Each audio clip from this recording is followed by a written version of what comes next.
এদিকে আবার ডক্টর ইউনূসের বিপক্ষে রাজপথে নামল বিএনপি। আওয়ামী লীগের সাথে হাত মিলিয়ে ডক্টর ইউনূসের পদত্যাগের আলটিমেটাম দিয়েছে বিএনপির মহাসচিব মির্জা ফখরুল ইসলাম আলমগীর। নির্বাচনের রোডম্যাপ ঘোষণা না করায় ডক্টর ইউনূসের উপর কঠিনভাবে খেপেছে বিএনপি এবং আওয়ামী লীগ। আবারও উত্তপ্ত রাজপথ। ঘটতে চলেছে জুলাই আগস্টের মতো ভয়ানক সব ঘটনা। এই বাসে ভাঙচুরের ঘটনা ঘটে, কেড়ে নেওয়া হয় প্ল্যাকার্ড। প্রধান বিচারপতি গতকালকে রাজধানীতে আমরা রাজধানীর বিভিন্ন জায়গায় আওয়ামী লীগের ঝটিকা মিছিল দেখেছিলাম।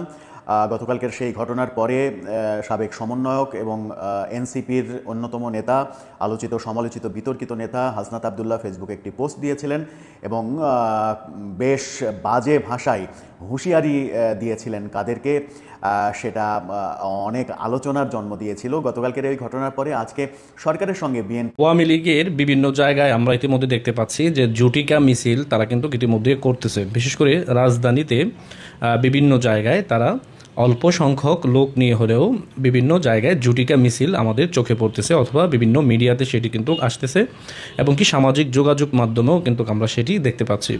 আপাতত দর্শক, দেশ প্রবাস দূরে কিংবা কাছে বসে যারা আমাদের দেখছেন, আশা করি সবাই ভালো আছেন। দর্শক, এই মুহূর্তে পাওয়া খুবই গুরুত্বপূর্ণ এবং ইম্পর্টেন্ট একটি সংবাদ আপনারা দেখতে চলেছেন, তাই সবাইকে রিকোয়েস্ট করছি এবং অনুরোধ জানাচ্ছি সবাই একটু ভিন্নভাবে আজকের সংবাদটির দিকে খেয়াল করবেন। দর্শক, আপনারা জানেন গতকাল প্রধান উপদেষ্টা ডক্টর মোহাম্মদ ইউনূসের সাথে বিএনপি মহাসচিব মির্জা ফখরুল ইসলাম আলমগীরের নির্বাচন নিয়ে আলোচনা হয়েছে। তো ডক্টর ইউনূস সাহেব কবে নির্বাচন দিবেন তা নিয়ে কিন্তু কোনো সুনির্দিষ্ট রোডম্যাপ ঘোষণা করেননি। দর্শক, এবার সেই রাগে পড়ে বা সেই ক্ষোভে পড়ে এবার আজকে থেকে কঠিন আকারে আওয়ামী লীগ এবং বিএনপি একত্রিত হয়ে ডক্টর ইউনূসের পদত্যাগের দাবিতে রাজপথে নামার সিদ্ধান্ত নিয়েছে। দর্শক, খুবই ভয়াবহ ব্যাপার। এতদিন আপনারা দেখেছেন আওয়ামী লীগ যখন বাংলাদেশে ছিল তখন কিন্তু বিএনপি এবং জামাত একত্র হয়ে যেরকমভাবে আন্দোলন সংগ্রাম করেছে। এবার যেহেতু ডক্টর ইউনূস ক্ষমতায়, সেহেতু আওয়ামী লীগের সাথে হাত করে জোট করে বিএনপি কিন্তু রাজপথে নেমে গিয়েছে রীতিমতো। দর্শক, চলুন এ বিষয়ে আরও বিস্তারিত তথ্যগুলো জেনে আসি যে বিএনপি এবং আওয়ামী লীগ কী করতে চলেছে। আশা করি সঙ্গেই থাকবেন।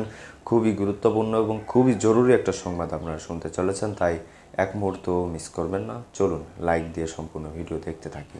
গতকালকে রাজধানীতে আমরা রাজধানীর বিভিন্ন জায়গায় আওয়ামী লীগের ঝটিকা মিছিল দেখেছিলাম। গতকালকের সেই ঘটনার পরে সাবেক সমন্বয়ক এবং এনসিপির অন্যতম নেতা, আলোচিত সমালোচিত বিতর্কিত নেতা হাসনাত আবদুল্লাহ ফেসবুকে একটি পোস্ট দিয়েছিলেন এবং বেশ বাজে ভাষায় হুঁশিয়ারি দিয়েছিলেন কাদেরকে, সেটা অনেক আলোচনার জন্ম দিয়েছিল। গতকালকের এই ঘটনার পরে আজকে সরকারের সঙ্গে বিএনপির যে বহুল আকাঙ্ক্ষিত বৈঠক, সেই বৈঠক ছিল এবং বৈঠক একেবারেই কোনো রেজাল্টবিহীন শেষ হয়েছে। অথচ নির্লজ্জের মতো সরকারের পক্ষ থেকে বলা হচ্ছে এই বৈঠক ফলপ্রসূ হয়েছে।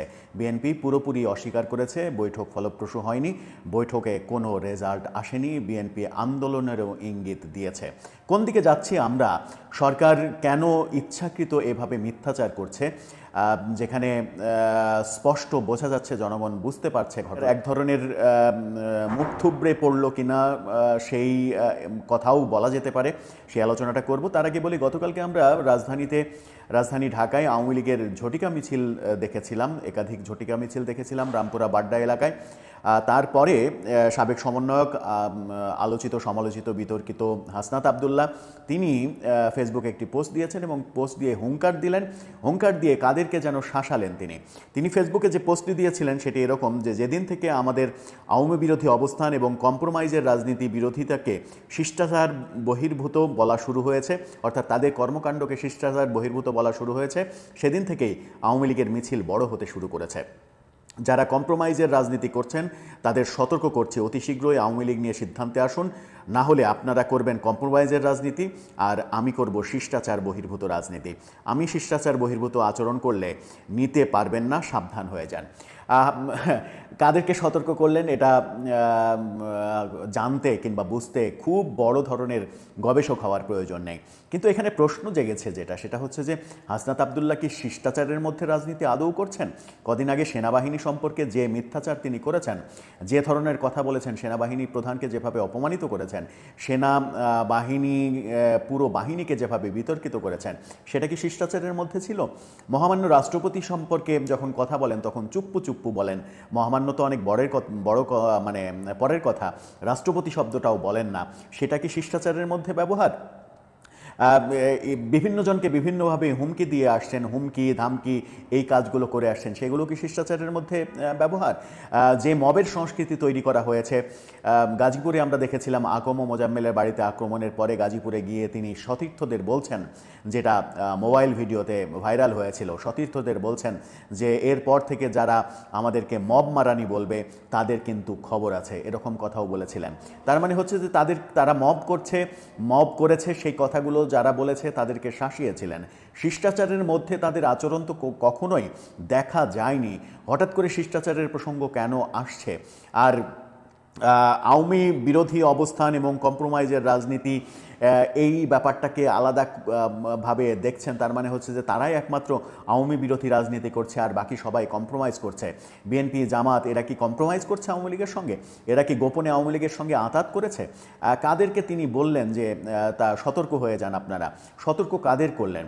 আমরা এই এনসিপির যে মূল অস্তিত্ব, সেটা তো আমরা পয়লা বৈশাখে দেখেছি, যে তা পয়লা বৈশাখে লাখ টাকা খরচ করা মঞ্চে যখন নেতারা বসে দাঁড়িয়ে আহ্বায়ক স্বয়ং ভাষণ দিচ্ছেন, তখন সামনে 50 জন দর্শকও নেই। যদি ওখানে 60-70 জন মানুষ থাকে, তার মধ্যে 60 জনই সাংবাদিক এবং ইউটিউবাররা রয়েছে। এই যখন অবস্থা, তখন আপনি যখন বিএনপির অবস্থানকে বিতর্কিত করার চেষ্টা করবেন, বিএনপিকে কম্প্রোমাইজের রাজনীতির দুর্নাম দেবেন, তখন আপনার অস্তিত্ব নিয়েই তো টানাপোড়ান শুরু হবে। কারণ আপনার শেকড়টাই মজবুত করতে পারেননি, আপনার রাজনীতির বয়স হয়েছে মাত্র 1-1.5 মাস। এখনই যদি একটি প্রতিষ্ঠিত দলের বিরুদ্ধে কিংবা প্রতিষ্ঠিত দলগুলোর বিরুদ্ধে আপনি এই ধরনের বাক্য ব্যবহার করেন, এই ধরনের শব্দ চয়ন করেন, তাহলে সেটা যে কতটা শিষ্টাচারের মধ্যে রাজনীতি, সেটা খুব সহজেই বোঝা যায়।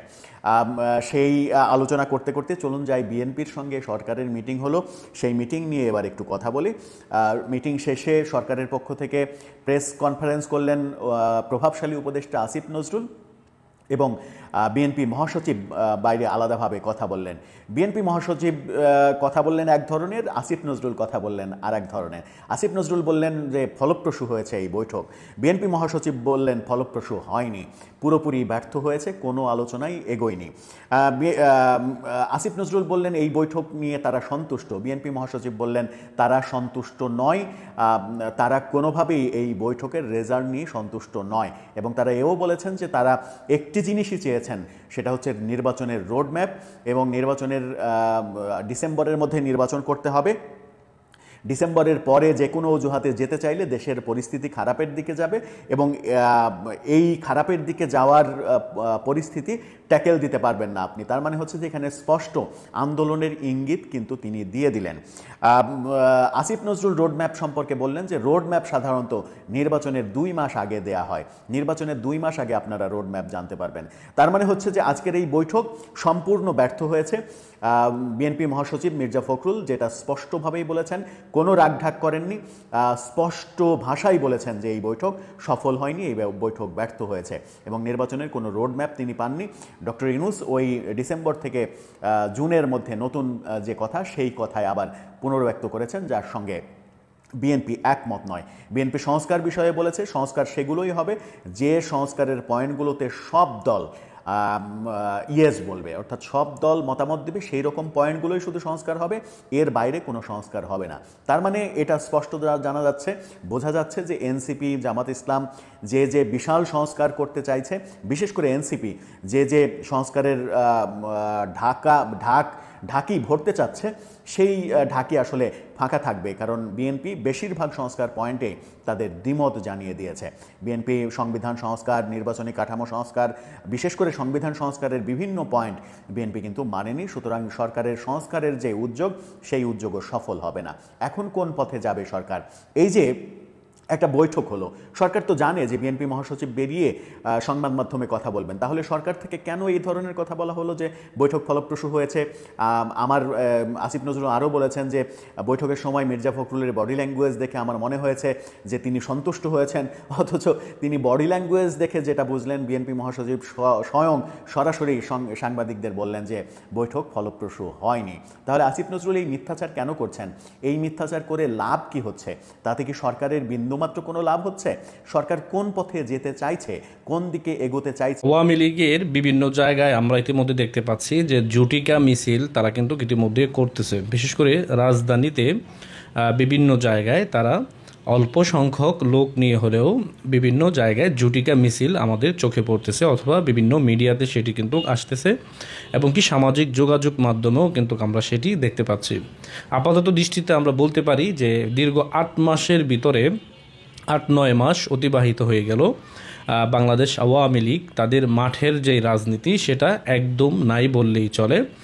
যদিও সেটি আপনার অনলাইনে তারা সীমাবদ্ধ রেখেছিল, কিন্তু কয়েকদিন যাবৎ দেখা যাচ্ছে কি যে ঢাকায় বিভিন্ন জায়গায় কিন্তু তারা বিভিন্ন জুটিকা মিছিল, যদিও সেগুলোকে আমরা জুটিকা মিছিল বলবো না, সেখানেও কিন্তু মোটামুটি অনেক ভালো পরিমাণ লোকই কিন্তু সেখানে হচ্ছে, এবং কি অনেকে আপনার রিস্ক নিয়ে কিন্তু তারা সেই মিছিলগুলো করতেছে, এবং কি তারা কিন্তু সেগুলোতে অংশগ্রহণ করতেছে। বিশেষ করে এখানে একটি তথ্য আজকে আমরা যতটুকু শুনতে পেরেছি যে আপনার রামপুরাতে আপনার একটি জুটিকা মিছিল হয়েছে, সেখানেও মোটামুটি ভালো মানুষই কিন্তু কর্মী সমর্থক সেখানে দেখা গিয়েছে। আমি মনে করি যে যেহেতু বাংলাদেশ আওয়ামী লীগের নিবন্ধন রয়েছে এদেশে, অবশ্যই এই দলটির একটি ঐতিহ্য রয়েছে বাংলাদেশে, কিন্তু দীর্ঘ 8-9 মাস এই দলটির কোনো অ্যাক্টিভিটিস বা কোনো বড় ধরনের কোনো শোডাউন আমরা কিন্তু এখনও পর্যন্ত মাঠে দেখতে পারিনি। যদিও বলা হচ্ছে যে মাঠের রাজনীতিতে তারা ফিরে আসবে বা আওয়ামী লীগের কর্মী সমর্থকরা ফিরে আসবে, কিন্তু এখনও কিন্তু আমরা সেগুলো ভালোভাবে দেখতেছি না। এখন অনেকে আবার এটাও বলতেছে যে এগুলো আপনার সঠিক নেতৃত্বের অভাব, কারণ যেহেতু আপনার কেন্দ্রীয় আওয়ামী লীগের অনেক নেতারাই কিন্তু ইতিমধ্যে দেশ ছাড়া এবং কি বাংলাদেশে নাই। সেই ক্ষেত্রে আপনার আন্দোলন কিভাবে করবে বা রাজপথে নামতে গেলে যেমন আপনার সাপোর্টের প্রয়োজন রয়েছে, একটি দল চালাইতেও কিন্তু অনেক অর্থের প্রয়োজন রয়েছে। বাংলাদেশে আওয়ামী লীগ যেই দলটি, এটি অনেক বড় রাজনৈতিক দল হওয়া সত্ত্বেও দীর্ঘ 8-9 মাস এখনও পর্যন্ত বড় ধরনের কিন্তু শোডাউন রাজপথে কিন্তু দেখা যায়নি। কিন্তু অচিরেই বলা হচ্ছে যে বড় ধরনের আপনার শোডাউন নিয়ে কিন্তু রাজপথে নামার একটি চিন্তাভাবনা নাকি আওয়ামী লীগ করতেছে, বা শেখ হাসিনাকে বাংলাদেশে ফিরিয়ে আনার জন্য তৎপর রয়েছে বাংলাদেশ আওয়ামী লীগের নেতাকর্মীরা। কিন্তু আমার প্রশ্ন হচ্ছে যে এতদিন হয়ে গেল এত বড় একটা রাজনৈতিক দল, তাদের তো অনেক বড় বড় শোডাউন দেওয়ার কথা ছিল, এগুলো তারা দিতে পারতেছে না কেন? না দেওয়ার পিছনে অনেকটাই কারণ রয়েছে, কারণ অনেক নেতারা ইতিমধ্যে দেশের বাইরে, কিন্তু তারা কর্মীদের যে খোঁজ খবর, কারণ অনেকে একদম মানে একবার নিস্তব্ধ হয়ে বসে আছে, মানে একদম নীরবতা পালন করতেছে এরকম একটা অবস্থার মতন, কারণ অনেকেরই মান অভিমান ক্ষোভ এগুলো রয়েছে যে তারা কর্মীদের কোনো খোঁজ খবর এখন পর্যন্ত নিচ্ছে না, এবং কি অনেক কর্মীরা মানবেতর জীবনযাপন করতেছে, তাদের কোনো আপনার সাপোর্ট তারা কেন পায়নি নেতাদের কাছ থেকে, এরকমটাও কিন্তু অনেকে আপনার বলতেছে। তো এই জন্য বলবো যে সর্বপ্রথম কর্মীদেরকে বাঁচিয়ে রাখতে হবে। যদি আপনি কর্মী বাঁচিয়ে রাখেন তাহলেই কিন্তু আপনি মাঠের রাজনীতি করতে পারবেন। মাঠের রাজনীতি করতে গেলে কিন্তু কর্মীর প্রয়োজন রয়েছে, কর্মীর কিন্তু প্রয়োজন রয়েছে। এজন্য বলবো যে কর্মীদের কিন্তু মূল্যায়ন দিতে হবে। যারা আওয়ামী লীগ করেন, যারা আওয়ামী লীগের নেতা রয়েছেন, আপনাদের জন্য কিন্তু এগুলো দৃষ্টান্ত, কারণ আপনারা যদি এগুলো না করেন তাহলে আগামীতে কর্মীও মানে খুঁজে পাবেন না রাজপথের জন্য। তা আশা করি আগামীতে যে মিছিল মিটিংগুলো হবে আপনারা লোক সমাগম বাড়াবেন এবং কি আপনারা কর্মীদের পাশে থাকবেন, কারণ আওয়ামী লীগ অনেক বড় রাজনৈতিক সংগঠন, এই দলে এখন সৎ মানুষের প্রয়োজন। মিছিল মিটিং করতেই পারেন যেহেতু বাংলাদেশে নিবন্ধন। তো দর্শক দেখলেন খুব গুরুত্বপূর্ণ প্রতিবেদন, এতক্ষণ আমাদের সাথে থাকার জন্য সবাইকে ধন্যবাদ জানাচ্ছি। দর্শক এখন এই বিষয়ে আপনাদের মতামত কি অবশ্যই কমেন্টে জানাবেন। আপনারা আসলে কি চান যে বিএনপি যেই মাসে নির্বাচন চাচ্ছে অর্থাৎ ডিসেম্বরের ভিতরেই, আপনিও কি তাই চান কিনা অবশ্যই কমেন্টে জানাবেন। আসলে অনেকে অনেক রকম কথা বলতেছে, আপনি কি বলতে চান সেটা জানাবেন, যে আসলে নির্বাচন 5 বছর পরে হলে ভালো হয় নাকি এই বছরের ডিসেম্বর মাসেই নির্বাচন হলে ভালো হয়, একটু জানাবেন। দর্শক ভালো থাকুন, সুস্থ থাকুন। পরবর্তী আপডেটগুলো পেতে চ্যানেলটি সাবস্ক্রাইব করে পাশে রাখা বেল আইকনটি বাজিয়ে দিবেন, যাতে করে প্রত্যেক মুহূর্তের আপডেট আপনারা পেয়ে যান। তো ভালো থাকুন, সুস্থ থাকুন, দেখা হবে অন্য কোনো ভিডিওতে। ধন্যবাদ এতক্ষণ সাথে থাকার জন্য।